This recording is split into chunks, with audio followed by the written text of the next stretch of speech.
Learners, welcome back to our channel. তোমরা যদি আগের ক্লাসটি করে থাকো তাহলে তোমরা জানবে আমরা বলেছিলাম আমাদের পরবর্তী ক্লাসে আমরা পড়বো নাউন মডিফিকেশন সম্পর্কে। তাহলে চলো আজকের ক্লাসটি শুরু করা যাক। প্রথমে তাহলে আমাদের জানতে হবে নাউন মডিফিকেশন বিষয়টি কি। নাউন মডিফিকেশন হলো নাউনের রূপ বা ব্যবহারকে এমনভাবে পরিবর্তন করা যাতে বাক্যে নাউনের যে কাজ বা ভূমিকা রয়েছে তা আমাদের কাছে স্পষ্ট হয়ে যায়। বোঝা গেছে? তাহলে দেখো এখানে আমরা 4 ধরনের নাউন মডিফিকেশন পাচ্ছি। কি কি? পার্সন, নাম্বার, জেন্ডার এবং কেস। প্রথমে আমরা জানবো পার্সন সম্পর্কে। সহজ ভাষায় বলতে গেলে পার্সন আমাদের সাহায্য করে বাক্যে কে কথা বলছে, কার সাথে কথা বলছে এবং কার বিষয়ে কথা বলছে এটি বুঝতে। দেখো এখানে লেখা রয়েছে grammar person means who is being talked about. আচ্ছা দেখো আমরা এখানে দেখতে পাচ্ছি আমাদের 3 ধরনের পার্সন রয়েছে। ধরো তুমি আমার বন্ধু, আমি তোমার সাথে কথা বলছি, আর আমি কথা বলছি বৈভব সূর্যবংশী নিয়ে। নামটা ইতিমধ্যে তোমাদের সবার কাছে পরিচিত।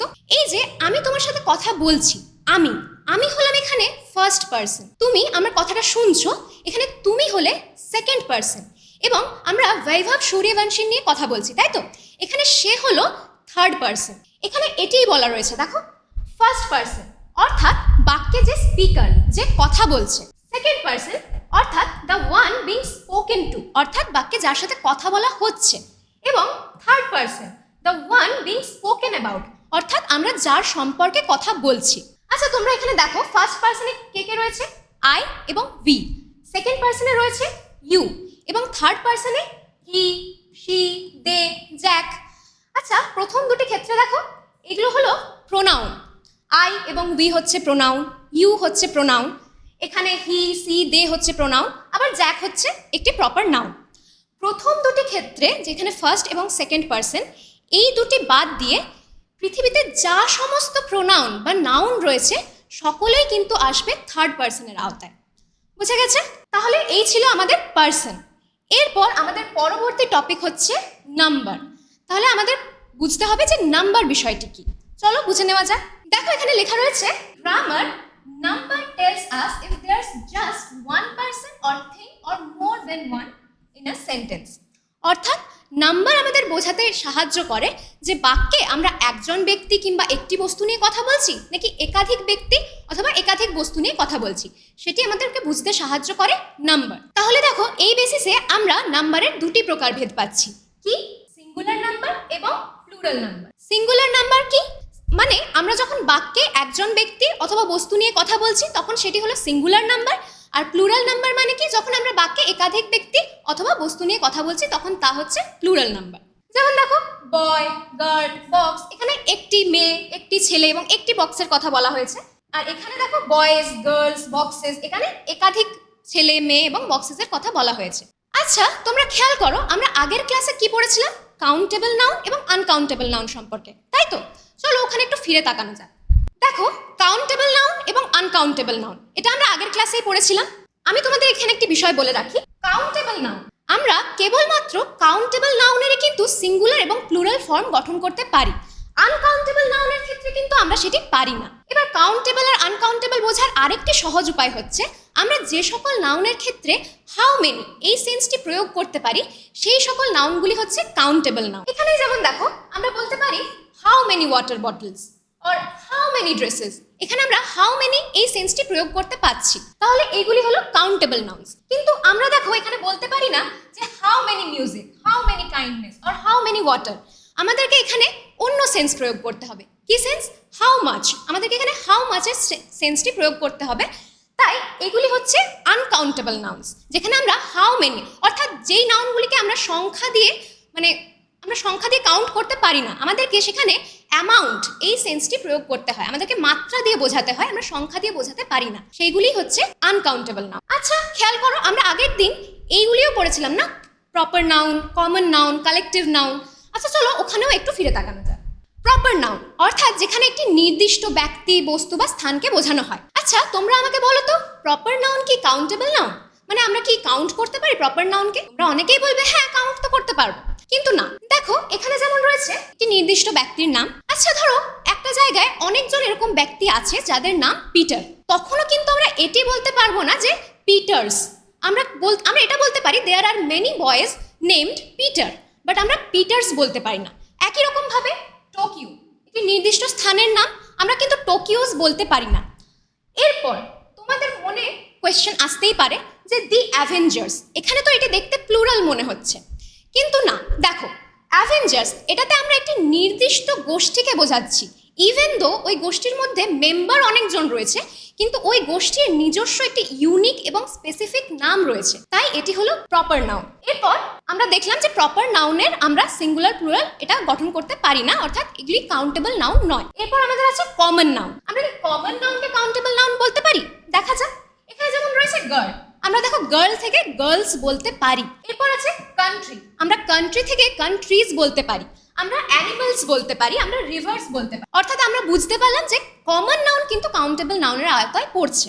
এরপর আমাদের রয়েছে কালেকটিভ নাউন। আচ্ছা, এক্ষেত্রে বলে রাখি কালেকটিভ নাউন কিছু কিছু ক্ষেত্রে আমরা কালেকটিভ নাউনের প্লুরাল ফর্ম গঠন করতে পারি, কিছু কিছু ক্ষেত্রে পারি না। তার নির্দিষ্ট কিছু নিয়ম রয়েছে অবশ্যই, আমরা সেইগুলি এখন এখানে ডিসকাস করছি না, কারণ যেহেতু এটা বেসিক লেভেলের গ্রামার, আমরা সেগুলি পরবর্তীকালে যখন আমরা অ্যাডভান্স গ্রামার পড়বো তখন সেইগুলি আলোচনা করব। আমরা আগের দিন বলেইছিলাম, তোমাদের মনে আছে, যে আমরা ম্যাটেরিয়াল নাউন এবং অ্যাবস্ট্রাক্ট নাউন এই দুটিকে আনকাউন্টেবল নাউন্সের আওতায় ফেলেছিলাম। তাহলে আমরা বুঝেই যাচ্ছি যে যেহেতু ওই দুটি আনকাউন্টেবল নাউনের আওতায় পড়ছে, তাই ওইগুলিকে আমরা সিঙ্গুলার প্লুরাল এই ফর্মে গঠন করতে পারবো না, ওইগুলি হচ্ছে আনকাউন্টেবল নাউন। কিন্তু তোমাদের মনে প্রশ্ন আসতেই পারে যে এখানে যেমন উড, এটি একটি ম্যাটেরিয়াল নাউন, কিন্তু তোমরা বলবে আমরা তো অনেক জায়গায় উডস এই শব্দটি দেখেছি। দেখো, উড হচ্ছে আমরা বোঝাচ্ছি একটি বেস ম্যাটেরিয়ালকে, কাঠকে বোঝাচ্ছি, যেটা দিয়ে আমরা টেবিল, চেয়ার, আলমারি এইসব গঠন এইসব তৈরি করে থাকি, এটা একটি বেস ম্যাটেরিয়াল। কিন্তু যখনই আমরা বলছি উডস, এখানে কিন্তু অর্থটা পরিবর্তন হয়ে যাচ্ছে, তখন এর অর্থ কিন্তু কাঠগুলি আমরা এটা বোঝাচ্ছি না, তখন এর অর্থ হচ্ছে ফরেস্ট, জঙ্গল। এখানে প্লুরাল হওয়ার পরে কিন্তু এর অর্থটা পরিবর্তন হয়ে গেছে। একই রকমভাবে তোমরা বলবে অ্যাবস্ট্রাক্ট নাউন, আমরা টাইমকে অ্যাবস্ট্রাক্ট নাউন হিসেবে দেখি, তো তোমরা বলবে আমরা তো অনেক জায়গায় টাইমস এই ওয়ার্ডটি দেখেছি। এই ক্ষেত্রে এক্সপ্লানেশনটি হলো টাইম। আমি ধরো তোমাকে বললাম I don't have much time to do this, মানে আমার হাতে অতটা সময় নেই, এখানে আমি সময়কে বোঝাচ্ছি, তাই দেখো আমি মাচ এই কথাটি ইউজ করেছি। কিন্তু আমি তোমাকে যদি বলি how many times have you visited Agra, এখানে টাইমস বলতে কিন্তু আমি সময় বোঝাচ্ছি না, এখানে সেন্সটা হচ্ছে ফ্রিকোয়েন্সির সেন্স, মানে তুমি কতবার আগ্রা গেছো সেটা বোঝাচ্ছি। তাই এখানে কিন্তু অর্থ দুটি পুরোপুরি আলাদা। প্রথম ক্ষেত্রে আমরা সময়কে বোঝাচ্ছি, পরবর্তী ক্ষেত্রে আমরা ফ্রিকোয়েন্সি এই সেন্সটাকে বোঝাচ্ছি। বোঝা গেছে? আচ্ছা, তাহলে আমরা দেখলাম কোন কোন নাউনের আমরা সিঙ্গুলার প্লুরাল ফর্ম গঠন করতে পারি। এরপর যেসব নাউনের আমরা সিঙ্গুলার প্লুরাল এই ফর্মটা গঠন করতে পারি সেই সবের কিছু নিয়ম তো রয়েছে, চলো আমরা সেই নিয়মগুলি দেখে নিই। দেখো, এখানে আছে basic rules of number change. দেখো, প্রথমে আছে most nouns form their plural just by adding S, অর্থাৎ বেশিরভাগ নাউনের ক্ষেত্রে নাউনগুলির শেষে আমরা এস যোগ করে সেটির প্লুরাল ফর্মটি গঠন করতে পারি। যেমন বুক থেকে আমরা বুকস পাচ্ছি, বার্ড থেকে বার্ডস, কিং থেকে কিংস ইত্যাদি। এরপর পরবর্তী যে রুলটা সেটা হচ্ছে if a noun ends in S, SH, CH or X, we add ES, মানে যেই সকল নাউনগুলি এস, এসএইচ, সিএইচ অথবা এক্স দিয়ে শেষ হয় সেই সকল নাউনের শেষে আমরা ইএস যোগ করে সেই নাউনের প্লুরাল ফর্মটি গঠন করি। যেমন ক্লাস থেকে আমরা পাচ্ছি ক্লাসেস, লাস্টে আমরা ইএস যোগ করছি। ফিশ থেকে আমরা পাচ্ছি ফিশেস, ওয়াচ থেকে আমরা পাচ্ছি ওয়াচেস। এবার এখানে একটি খেয়াল করার মতন বিষয়, এখানে দেখো ওয়াচ, এখানে সিএইচ এর উচ্চারণটা আসছে চ, ওয়াচ, এখানে আমরা বসাচ্ছি ইএস। কিন্তু কিছু কিছু ক্ষেত্রে সিএইচ এর উচ্চারণ চ না হয়ে হয় ক। যেরকম আমি তোমাদেরকে একটি এক্সাম্পল বলছি, মোনার্ক, এখানে দেখো সিএইচ এর উচ্চারণটি হচ্ছে ক এর মতন, মোনার্ক। তাহলে এইখানে আমরা কি করব, এখানে কিন্তু ইএস বসাতে পারবো না, এখানে এই রুলটি খাটবে না, এখানে আমরা এস বসিয়ে নিয়ে এই নাউনটির প্লুরাল ফর্মটি গঠন করব। এরপর পরের শব্দ বক্স থেকে আমরা পাচ্ছি বক্সেস, এক্স দিয়ে শেষ হয়েছে, আমরা ইএস যুক্ত করে প্লুরাল ফর্মটি পাচ্ছি। এরপর আমরা পাচ্ছি nouns ending in O usually take ES in the plural, অর্থাৎ যে সকল নাউন ও দিয়ে শেষ হচ্ছে সেই সকল নাউনের শেষে আমরা ইএস যোগ করে সেটির প্লুরাল ফর্ম গঠন করতে পারি। যেমন আমরা পাচ্ছি হিরো থেকে হিরোজ, পোটেটো থেকে পোটেটোজ। এরপর এখানেও একটি খেয়াল করার মতন বিষয় হলো আমরা একটি শব্দ পাবো যেমন ফটো, এখানে দেখো এই শব্দটির ক্ষেত্রেও কিন্তু ও দিয়েই শব্দটি শেষ হচ্ছে, কিন্তু আমরা এখানে ইএস বসিয়ে এটার প্লুরাল ফর্ম গঠন করব না। আমরা কি বসাবো? আমরা এখানে এস বসিয়ে নিয়ে এই নাউনটির প্লুরাল ফর্মটি গঠন করব। তাহলে দেখো এখানেও ব্যতিক্রম রয়েছে। এই যতগুলি রুলস আছে এগুলি কোনোটিই কিন্তু হার্ড অ্যান্ড ফাস্ট রুলস নয়। এগুলিকে আমরা জেনারেল বেশিরভাগ ক্ষেত্রে আমরা যে সকল বিষয়গুলি লক্ষ্য করি সেই সবের ভিত্তিতে মনে রাখার সুবিধার্থে আমরা কিছুগুলি নিয়ম বানিয়ে নিয়েছি যাতে আমাদের মনে রাখতে সুবিধা হয়। কিন্তু তার বাইরেও তো আরও বিষয় রয়েছে, সেইগুলি তোমরা যত আরও পড়বে তত তোমাদের মাথায় বসে যাবে। এরপর পরের রুলটি হচ্ছে, if a noun ends in Y after a consonant change Y to I and add ES. অর্থাৎ কোনো নাউন যদি ওয়াই দিয়ে শেষ হচ্ছে এবং তার আগে একটি কনসোনেন্ট থাকে, তাহলে আমরা কি করব? আমরা ওয়াইটিকে চেঞ্জ করে তার জায়গায় আনবো আই এবং পরে সেটির শেষে আমরা বসাবো ইএস। এরকমভাবে আমরা প্লুরাল ফর্মটি গঠন করব। যেমন দেখে নিই, স্কাই। দেখো এখানে লাস্টে ওয়াই আছে এবং ওয়াই এর আগে আছে কে, একটি কনসোনেন্ট। তাহলে আমরা ওয়াই এর জায়গায় আনছি আই এবং শেষে ইএস যোগ করছি এবং হচ্ছে স্কাইজ। তারপর আছে বেবি, একইভাবে সেটি হচ্ছে বেবিজ। তারপরে রয়েছে সিটি, সেটি হচ্ছে সিটিজ। বোঝা গেল? এরপর পরের রুলটি, some nouns change the vowel inside the word to make them plural. অর্থাৎ কিছু কিছু নাউন কি করে, কিছু কিছু নাউন তাদের ভেতরকার যে ভাওয়েলটি রয়েছে সেটিকেই চেঞ্জ করে তার প্লুরাল ফর্মটি গঠন করে। যেমন ম্যান, এই শব্দের মধ্যে ভাওয়েল কোনটি? এ। এখানে দেখো এটি প্লুরাল ফর্মে চেঞ্জ হয়ে ই হয়েছে, অর্থাৎ এই শব্দের মধ্যে যে ভাওয়েলটি ছিল সেটি চেঞ্জ হয়ে এটির প্লুরাল ফর্মটি গঠন করেছে। আবার রয়েছে ফুট। ফুট শব্দে দেখো ভাওয়েল রয়েছে, দুটো ও রয়েছে, সেখানে ভাওয়েলটা চেঞ্জ হয়ে হচ্ছে ফিট, অর্থাৎ ও এর জায়গায় আসছে ই। আমরা দুটি ই বসিয়ে নিয়ে এটির প্লুরাল ফর্মটি গঠন করছি। For most nouns ending in F or F E we change F or F E to V and add ES. অর্থাৎ বেশিরভাগ নাউনের ক্ষেত্রে যে নাউনগুলি এফ অথবা এফ ই দিয়ে শেষ হচ্ছে সেই নাউনের ক্ষেত্রে আমরা এফ বা এফ ইটিকে চেঞ্জ করে তার জায়গায় ভি আনি এবং শেষে ইএস যুক্ত করে প্লুরাল ফর্মটি গঠন করি। যেমন লাইফ, দেখো এখানে শেষে আসছে এফ ই। এফ ইর জায়গায় আমরা কি বললাম? আমরা আনবো ভি। তাহলে দেখো এখানে এফ ইর জায়গায় ভি এসেছে এবং লাস্টে আমরা ইএস যুক্ত করে প্লুরাল ফর্মটি গঠন করেছি। তাহলে লাইফ থেকে হচ্ছে লাইভস। তারপরে থিফ, দেখো এখানে লাস্টে রয়েছে এফ, এফ এর জায়গায় আসছে ভি এবং লাস্টে আমরা ইএস যোগ করে প্লুরাল ফর্ম গঠন করি। তাহলে হচ্ছে থিফ থেকে থিভস।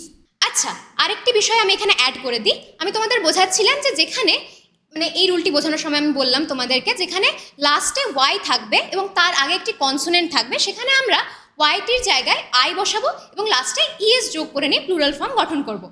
কিন্তু যদি আমরা ওয়াই এর আগে কোনো কোনো জায়গায় ভাওয়েল পেয়ে যাই তখন, যেমন আমি তোমাদেরকে লিখে বোঝাচ্ছি, এই যে বয়, এখানে দেখো লাস্টে ওয়াই রয়েছে কিন্তু তার আগে রয়েছে একটি ভাওয়েল ও, সেখানে কিন্তু আমরা বসাচ্ছি লাস্টে এস।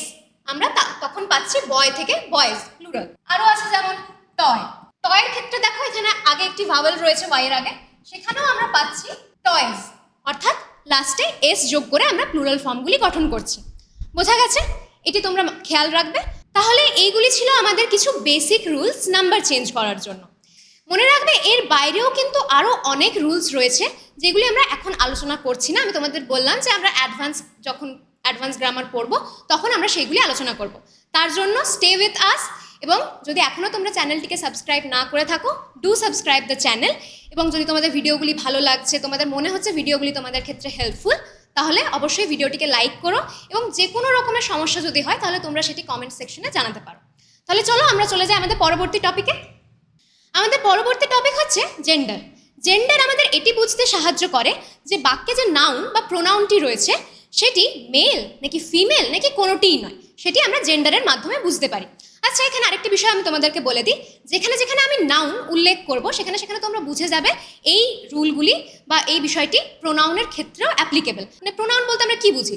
নাউনের পরিবর্তে যেটি বসছে, তাহলে প্রত্যেকটি রুলস বা প্রত্যেকটি বিষয় প্রোনাউনের ক্ষেত্রেও অ্যাপ্লিকেবল। তোমরা সেটি বুঝে নিও যেখানে যেখানে আমি নাউন বলছি। হয়তো প্রত্যেক ক্ষেত্রে আমি প্রোনাউনটা বলতে পারবো না বা মিস হয়ে যাবে, তো তোমরা সেখানে বুঝে নিও। আচ্ছা, এরপর তাহলে জেন্ডার। এখানে দেখো লেখা আছে, in grammar gender helps us know whether a noun is male, female or neither। বললাম তোমাদেরকে। এরপর দেখো there are 3 types of gender। আমরা তিন ধরনের জেন্ডার পাচ্ছি। কি কি? Masculine gender, feminine gender and neutral gender. Masculine gender কোনগুলি? It refers to people or animals of male kind, অর্থাৎ পুরুষ জাতির যে সমস্ত ব্যক্তি বা প্রাণীকে বোঝানো হয় তা হলো ম্যাসকুলিন জেন্ডার। এরপর ফেমিনিন জেন্ডার। ফেমিনিন জেন্ডার বলছে দেখো, ইট refers to people or animals of female kind, অর্থাৎ নারী জাতির কোনো ব্যক্তি বা প্রাণীকে বোঝানোর সময় আমরা সেটি বলি ফেমিনিন জেন্ডার। এরপরে neutral gender, it refers to things that are neither male nor female, অর্থাৎ যেটি কোনোটিকেই বোঝায় না, না মেলকে বোঝাচ্ছে না ফিমেলকে বোঝাচ্ছে। তাহলে দেখো ম্যাসকুলিন জেন্ডারের মধ্যে আমরা উদাহরণ দেখছি প্রিন্স, টাইগার। প্রিন্স একজন ব্যক্তিকে বোঝাচ্ছে, টাইগার একজন প্রাণীকে বোঝাচ্ছে যারা পুরুষ জাতির মধ্যে বিলং করে। এরপর ফেমিনিন জেন্ডারের ক্ষেত্রে প্রিন্সেস, টাইগ্রেস ইত্যাদি। এরপরে নিউট্রাল জেন্ডার, যেখানে মেল বা ফিমেল কোনোটিকেই বোঝানো হচ্ছে না, সেরকম হচ্ছে আমব্রেলা, গিটার। দেখো এটি মেল ফিমেল কোনোটিকে বোঝাচ্ছে না, এটা হলো নিউট্রাল জেন্ডার। আচ্ছা দেখো, আমরা এখানে তাহলে 3 প্রকার জেন্ডারের কথা জানলাম। এছাড়াও তোমরা কিন্তু অনেক জায়গায় টোটাল 4 প্রকার জেন্ডারের কথা জানতে পারবে। চতুর্থ নাম্বারটি কি? Common gender. কমন জেন্ডার বলতে যেটি মেল বা ফিমেল দুটিকেই বোঝাতে পারে। কিন্তু দেখো অনেক গ্রামারিয়ানসরাই কমন জেন্ডার বলে আলাদা একটি জেন্ডারের অস্তিত্ব মানতে রাজি নন। কেন রাজি নন? সেটি নির্দিষ্ট কারণ রয়েছে। দেখো, আমরা যদি একটি নির্দিষ্ট ওয়ার্ডকে শুধু আলাদা করে দেখি, যেমন কাজিন, নেবার, টিচার, তাহলে এগুলিকে আমরা কমন জেন্ডার বলতে পারি, অর্থাৎ এটি মেল ফিমেল দুটিকেই বোঝাতে পারে। কিন্তু আমরা যদি একটি বাক্যে ব্যবহার করি, আমি তোমাকে বলছি ধরো my cousin is a doctor, তারপর আমি বললাম হি ইজ ভেরি কাইন্ড, তাহলে দেখো আমি বাক্যে যখন ব্যবহার করলাম, যখন এটির একটি প্রপার কনটেক্সট রয়েছে, তখন কিন্তু সেটি স্পেসিফাই হয়ে যাচ্ছে যে আমার যে কাজিন রয়েছে সে হচ্ছে একজন ছেলে। আরও যদি আমি বলি I like my maths teacher, তারপর আমি বললাম শি ইজ ভেরি হেল্পফুল, তাহলে দেখো এখানেও আমরা কনটেক্সটের মাধ্যমে বুঝে গেলাম যে আমার যিনি ম্যাথস টিচার তিনি হচ্ছেন একজন মহিলা। তাহলে দেখো আমরা কনটেক্সটের মাধ্যমে এই জেন্ডারটিকে বুঝছি। তাই আলাদাভাবে দেখতে গেলে আমরা কমন জেন্ডার বলে জেন্ডারটির অস্তিত্ব বুঝতে পারি, কিন্তু বাক্যে ব্যবহার করলে কিন্তু সেটির আলাদা করে কোনো অস্তিত্ব থাকে না, আমরা সেটি কনটেক্সটের হিসেবে বুঝি। বোঝা গেল? এই কারণে অনেক গ্রামারিয়ানসরা কমন জেন্ডারটিকে এখানের মানে এই প্রকারভেদের মধ্যে ধরেন না, তাই আমরা এখানে রাখিনি, তোমরা চাইলে রাখতেই পারো। ঠিক আছে, তাহলে আমরা চলে যাই আমাদের পরবর্তী টপিক। এরপর আমরা দেখছি যে জেন্ডার চেঞ্জেরও কিছু বেসিক রুলস রয়েছে। কি কি সেই রুলগুলি? চলো দেখে নেওয়া যাক। Some words change completely when the gender changes, অর্থাৎ কিছু কিছু শব্দ পুরোপুরি চেঞ্জ হয়ে যায় যখন সেই জেন্ডারটি চেঞ্জ করা হয়। যেমন ব্রাদার থেকে হয় সিস্টার, দেখো এখানে পুরো ওয়ার্ডটাই চেঞ্জ হয়ে গেছে। তারপর কক থেকে হচ্ছে হেন, এখানেও পুরো ওয়ার্ডটা চেঞ্জ হয়ে গেছে। যখন এখানে ছিল মেল, ফিমেলের সময় মানে ফেমিনিন জেন্ডারের সময় এটি পুরোপুরি ওয়ার্ডটাই চেঞ্জ হয়ে গেছে, এক্ষেত্রেও মানে একই। আচ্ছা, এরপরের রুলটি দেখো কি আছে। Sometimes we add syllables like ess, E S S, in, I N E, T R I X, trix, a etcetera to change the gender, অর্থাৎ আমরা এই সিলেবলগুলিকে অ্যাড করে থাকি যখন আমরা জেন্ডার চেঞ্জ করি কিছু কিছু ক্ষেত্রে। যেমন লায়ন, লায়নের ক্ষেত্রে দেখো আমরা ইএসএস, এস এই সিলেবলটিকে যোগ করছি, তখন হচ্ছে লায়নেস। তারপরে হিরো, হিরোর ক্ষেত্রে দেখো আমরা আইএনই, হিন এই সিলেবলটিকে যোগ করছি, তারপরে হচ্ছে হিরোইন। তাহলে কিছু কিছু ওয়ার্ডের ক্ষেত্রে আমরা এই সিলেবলগুলিকে লাস্টে যোগ করে নিয়ে সেটির মানে জেন্ডার চেঞ্জ করতে পারি। এছাড়াও দেখো রয়েছে in a few cases we drop a vowel and then add the new ending.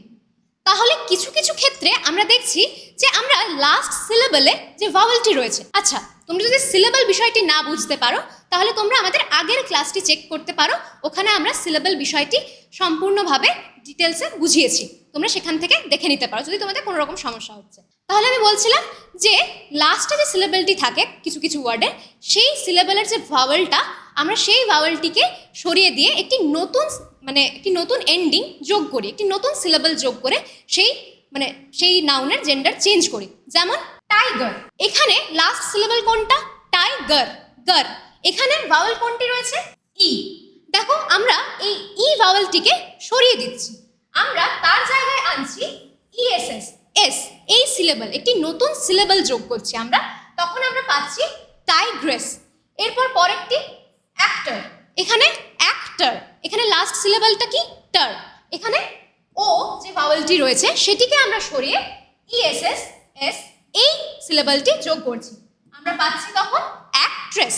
তাহলে বোঝা গেছে এগুলিও ছিল কিছু বেসিক রুলস জেন্ডার চেঞ্জের জন্য। তাহলে আমাদের পরবর্তী টপিক হলো কেস। কেস বলতে আমরা কি বুঝি? কেস আমাদের সাহায্য করে নাউনের সাথে বাক্যের সম্পর্কটি বুঝতে। অর্থাৎ আমরা যেমন বাংলায় পড়েছি কারক, কর্তৃকারক, কর্মকারক, ইংলিশে সেইগুলিই হচ্ছে কেস, ইংলিশ গ্রামারে তাই হলো কেস। মানে আমরা বুঝতে পারি এখানে যে বাক্যে যে নাউনটি রয়েছে সেটি কর্তৃকারক মানে সাবজেক্ট হিসেবে কাজ করছে, নাকি কর্মকারক অর্থাৎ অবজেক্ট হিসেবে কাজ করছে, নাকি কোনো অধিকার বোঝাচ্ছে, সেটি আমরা কেসের মাধ্যমে বুঝতে পারি। তাহলে দেখো আমরা এখানে দেখতে পাচ্ছি there are 3 categories of cases in English. কি কি সেটা? নমিনেটিভ কেস, পজেসিভ কেস এবং অবজেক্টিভ কেস। প্রথমে আমরা জানবো নমিনেটিভ কেস কি। দেখো এখানে লেখা রয়েছে in the nominative case the noun or pronoun is the subject of the verb. অর্থাৎ নমিনেটিভ কেসে বাক্যে যে নাউনটি রয়েছে সেটি সাবজেক্ট হিসেবে কাজ করবে, তখন তা হলো নমিনেটিভ কেস। উদাহরণের সাহায্যে বুঝে নিই। এখানে যেমন দেখো রয়েছে মেহা ইজ ওয়াচিং টিভি। এখানে দেখো মেহা একটি প্রপার নাউন, এখানে মেহা কাজটি করছে, মেহা টিভি দেখছে, তাহলে মেহা হলো এখানে সাবজেক্ট। অর্থাৎ আমরা এই যে নমিনেটিভ কেস পড়লাম আমরা এটিকে সাবজেক্টিভ কেসও বলতে পারি, যেহেতু বাক্যে নাউন সাবজেক্টের কাজ করছে তাই এটি নমিনেটিভ কেস বা সাবজেক্টিভ কেস। এরপরে পরবর্তী কেস হচ্ছে পজিটিভ কেস বা জেনিটিভ কেস। এখানে কি বলা হয়েছে?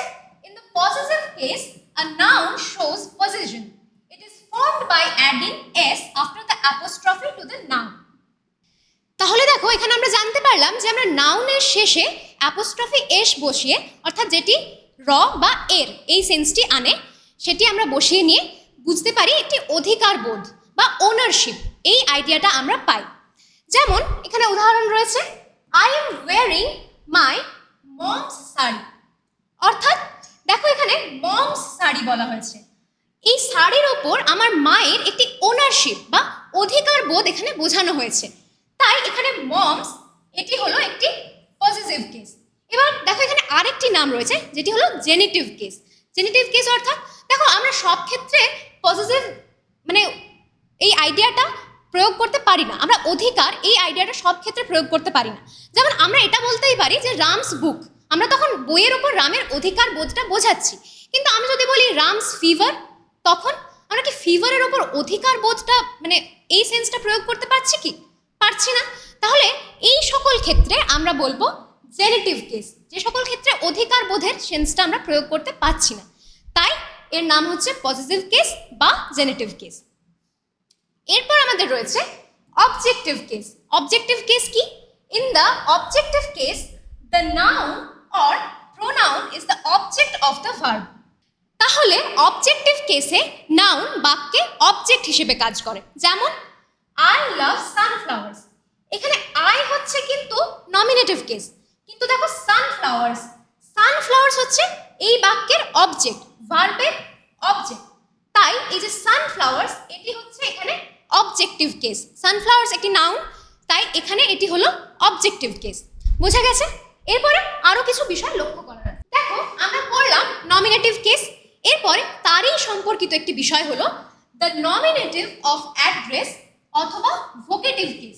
এটি কি বিষয়? দেখো এখানে লেখা রয়েছে the nominative of address also known as vocative case is used to address or speak to a person or object directly. অর্থাৎ আমি ধরো একটি সেন্টেন্সের মাধ্যমে বোঝাই, আমি বললাম যে Alex is a good boy. এখানে অ্যালেক্স এটা কিন্তু নমিনেটিভ কেস, সাবজেক্টিভ কেস, কিন্তু দেখো তার জায়গায় আমরা যদি বলি Alex have you finished your homework, তখন এখানে অ্যালেক্স হলো দ্য নমিনেটিভ অফ অ্যাড্রেস বা ভোকেটিভ কেস, যখন আমরা অ্যালেক্সকে ডিরেক্টলি সম্বোধন বা অ্যাড্রেস করে কথাটি বলছি তার উদ্দেশ্যে।